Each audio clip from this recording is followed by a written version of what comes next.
Di ko alam guys kung part 4 na to or part 5. Napuputol-putol. But anyway, ito guys yung ating yung melon. Tingnan, baby to, baby watermelon. Tingnan nyo guys kung ilan na. Meron tayong 1, bilangin natin, 1, 2, 3, 4, at ang pinakabongga sa lahat, 5. Yay! 5 yung ating pakwan guys. Ito, na-fertilize ko na to last Friday bago ako umalis. Nilagyan natin to ng fertilizer. Meron din tayong mga beans dito na ayan, tingnan nyo, nakatago. Like I said, minmaximize natin yung space ng ating pot. Oh, meron pa pang-anim, 6. So dito guys, meron tayong 6 na watermelon. Kung magtuloy-tuloy yan guys, meron tayong 6 na maha-harvest. Ang ginagawa natin dito, binabalot natin to sa stockings kasi bumibigat yan syempre pagka malaki na. Para hindi tayo maunahan ng mga critters. So ganyan yan guys, so sugar baby watermelon. Matures in 73 days. Sana ay magtuloy-tuloy. Kailangan tong isabit guys pagka lumaki. Kasi mabigat na yan. So, ayan, meron tayong beans dito. Meron pa ditong beans. Yan yung pinakamalaki, guys. Hindi naman siya masyadong lalaki. Dito meron pa tayong kamatis.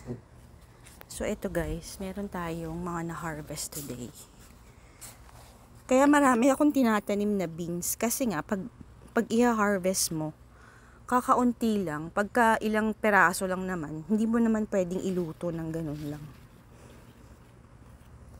Tapos nagpunla pa ako ng seeds last week. Yung kamatis natin nakakalungkot.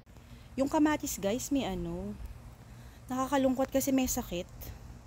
Yung ating plants, nagkakaroon siya ng itim sa ilalim. Tingnan natin kung malalagyan natin ng yan. Fertilize ko na siya ng plant food last week Ito. Sana naman. Magnesium, zinc, copper. Wala siyang wala siyang calcium. Pagka ganun daw kulang sa calcium, lalagyan natin ng gatas. Okay, umakyat na si daddy guys. Nagidilig na siya ng ating upper deck. Ayan, dyan si daddy sa taas. Akat na rin tayo guys, kasi nadiligan na niya. Bait ni daddy, siya nag-offer na magdilig. Ito meron tayo ditong zucchini. Ayan zucchini, yellow zucchini. 2 zucchini dyan sa side. Tapos, dito naman, ewan ko ba, ba't ganito yung pepper natin? Ano to guys, hot pepper to Tapos meron akong okra dito. Meron akong green beans. Ayan mga beans yan Bakit yung pepper natin hindi tayo makaano? Ito lahat din guys, beans. Kaso dito, merong kumakagat kasi dito kaya hindi pa ako nakaka-harvest. Dapat may na-harvest na tayo dito. Ewan ko ba?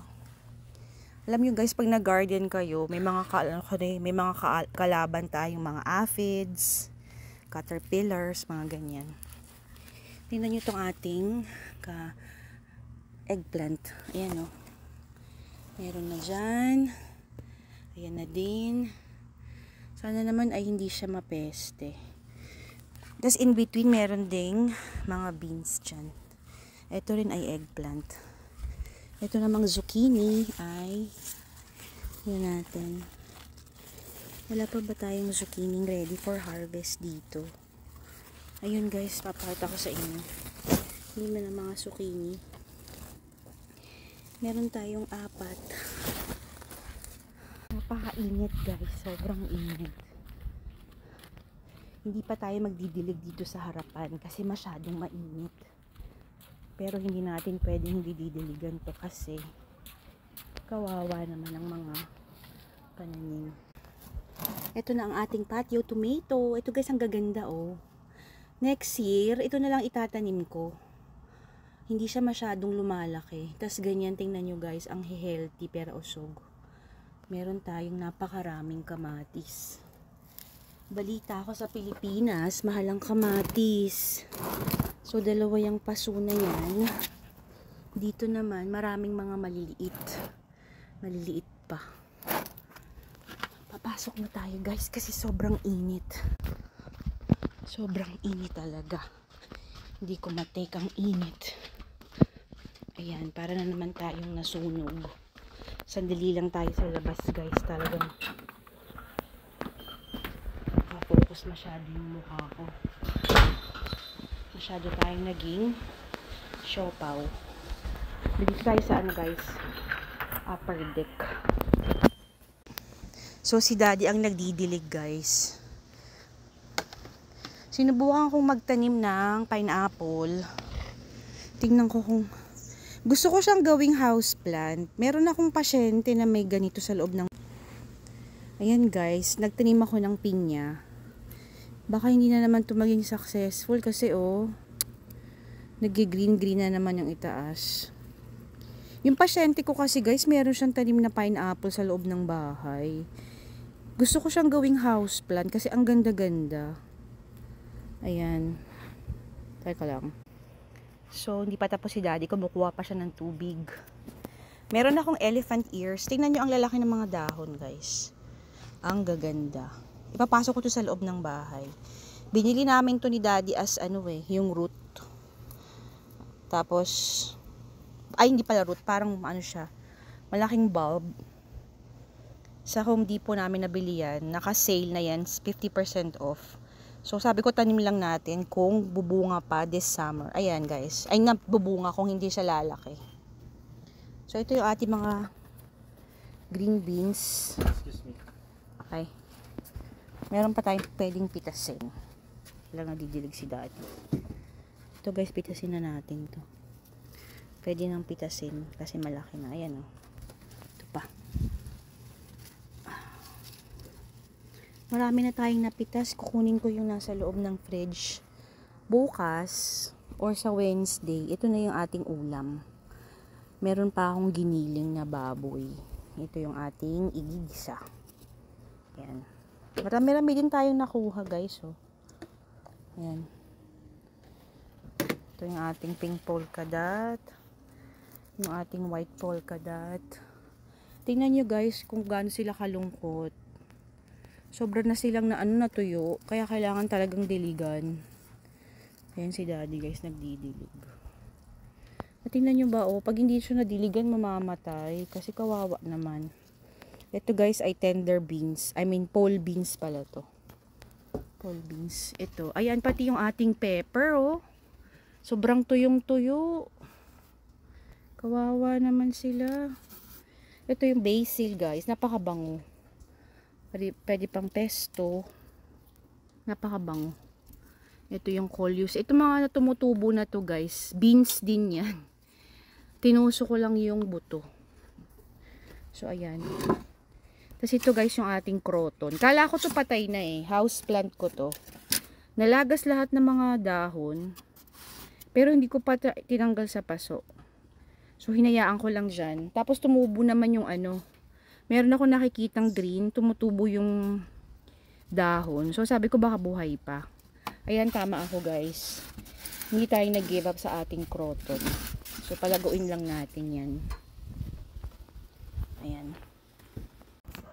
Hi guys! Ito na yung last part ng video natin for today. Again, today is Sunday, July the 7th. At ito na ang kabuuan ng ating harvest ng mga beans sa ating garden.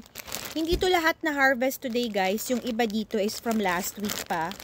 Nilagay ko muna sa fridge. Tapos yung na-harvest natin today, nilagay ko lahat dito. So ito ang ating ulam. Either sa Tuesday guys or sa Wednesday.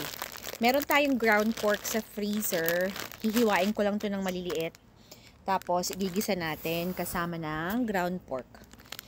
So ayan, medyo mainit pa rin ang panahon guys. Time check, it is 6:11 ng gabi or hapon, whatever you call it. Dito guys, kapag summer, nagsisimulang mag-sundown mga closer to 8:30, 9 o'clock ng gabi. So nakadilig na si Daddy ng ating garden sa baba. Dito sa upper deck, ang hindi na lang nadidiligan is yung sa front. Dahil sobrang init pa sa harapan guys, hindi pa yan pwedeng diligan. But anyway, pakita ko lang mabilis sa inyo ang ating mga patio tomato dito sa upper deck. Hindi ko alam na putol guys. So ito ang ating patio tomato, dalawang paso dito sa ating upper deck. Ayan. So sa mga gustong magtanim ng kamatis dyan, na walang space, ito ay nasa paso lang. Maliit lang tong paso na to guys, parang isa't kalahating dangkal lang. Patio tomato. Ang maganda dito guys, dahil siya ay determinate, ibig sabihin hindi na yan tataas. So hanggang ganyan na lang yung taas niya guys. Ayan, sa mga kulang sa space pero gusto ng magtanim ng kamatis, ganitong variety ang magandang itanim.